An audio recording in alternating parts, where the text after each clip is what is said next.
তানভীর তারে কি হয়ে গেছেন মিয়া? আপনি কি হয়ে গেছেন ভাই? আপনি কি হ্যাডমলা হয়ে গেছেন নাকি? খুব হ্যাডমলা হয়ে গেছেন গা। মানে মাঝে মাঝে সুযোগ পেলেই শাকিব খানকে খোঁচা দেন, মাঝে মাঝে সুযোগ পেলেই শাকিব খানকে খোঁচা দেন, শাকিব খানের ভক্তদেরকে বলেন টুকাই, যা তা অবস্থা।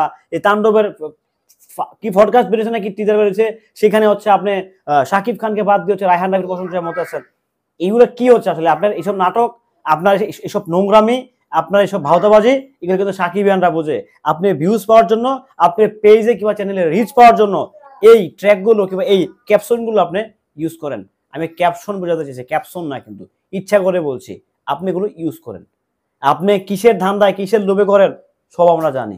হ্যালো এভরিওয়ান, আসসালামু আলাইকুম। শিমুল আছি আপনাদের সঙ্গে। তানভীর তারেক ভাই, তানভীর তারেক শো। একজন একাধারে একজন লেখক, একজন গায়ক, একজন উপস্থাপক, একজন আরজে, মানে কতগুলো ক্রাইটেরিয়া তার ভিতরে আছে। সে আবার শাকিব খানের দরদ সিনেমায় অভিনয় করছে। হ্যাঁ, ওই ব্যক্তিটা শাকিব খানের সিনেমা নিয়ে সে আবার সমালোচনা করেছে তাণ্ডবের।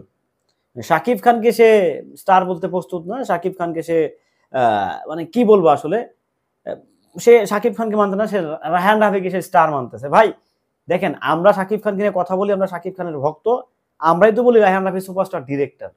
বাট আপনি একজন মেগাস্টার, যার জন্য আপনার কন্টেন্ট এই আলোচনায় তাণ্ডব, আপনি তাকে ছোট করে আরেকজনকে বড় করছেন। ঠিক আছে, ডিরেক্টর ক্যাপ্টেন অফ শিফট, একটা সিনেমার মানে সবচেয়ে বড় বাবা মানে মাথা হচ্ছে, জাহাজটা রান করে হচ্ছে ডিরেক্টর। সিনেমা হচ্ছে একটা জাহাজ, ওই জাহাজটাকে চালায় হচ্ছে ক্যাপ্টেন। আর ক্যাপ্টেনটা কে? ক্যাপ্টেনটা হচ্ছে আমাদের যারা হচ্ছে ডিরেক্টর, তারা।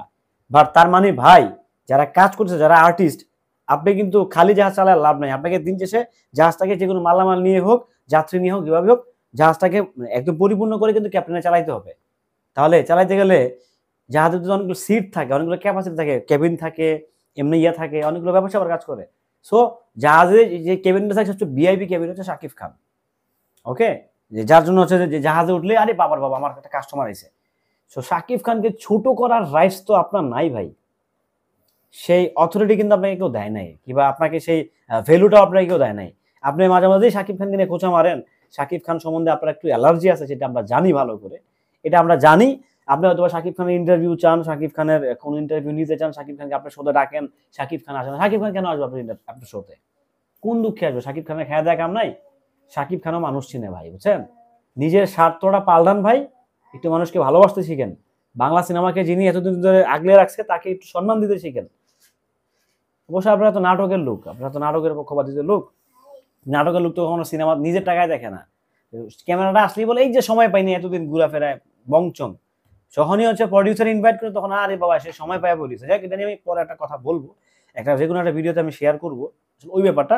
বাট তানভীর তারেক যে কাজগুলো করে মাঝে মাঝে, সেটা আসলে সত্যি শাকিব খানের ভক্ত হিসাবে আমি খুব লজ্জিত হই মাঝে মাঝে, যে এই ব্যক্তিরা শাকিব খানকে নিয়ে কেন কথা বলে। তার কিছু ভিউজ দরকার, তার কিছু টাকার দরকার, এটা বুঝে গেছি আমরা। আসলে প্রত্যেকটা কন্টেন্ট ক্রিয়েটারের তো টাকার দরকার, দিন যেটা চলে ফিরে খেতে হবে। হ্যাঁ, হয়তো বা সে তানভীর তারেক ভাইয়ের মন ভালো, মেন্টালিটি ভালো, বাট আমি তার এই যে শাকিব খানের খোঁচা মারা কিন্তু আমি না, তার এই ব্যাপারে আমি তাকে পছন্দ করি না। আমি তো করি না। শাকিব এরা তো রীতিমতো তার জাত গোষ্ঠী উদ্ধার করে দেয়, এটা উনিও আবার হচ্ছে লাইভে এসে বলে। হ্যাঁ, শাকিব এনাকে নানা রকম ভাষা সে খোঁচাও মারে। সো ওই জায়গা থেকে বলতে চাই, দেখেন তানভীর তারেক ভাই, বয়স হয়েছে আপনার। হ্যাঁ, রাত পোহালে মানে মরে যাবেন। সে এমন কিছু করে যান, এমন কিছু করেন যাতে জাতি কিংবা জনগণ আপনাকে ভালোবাসে।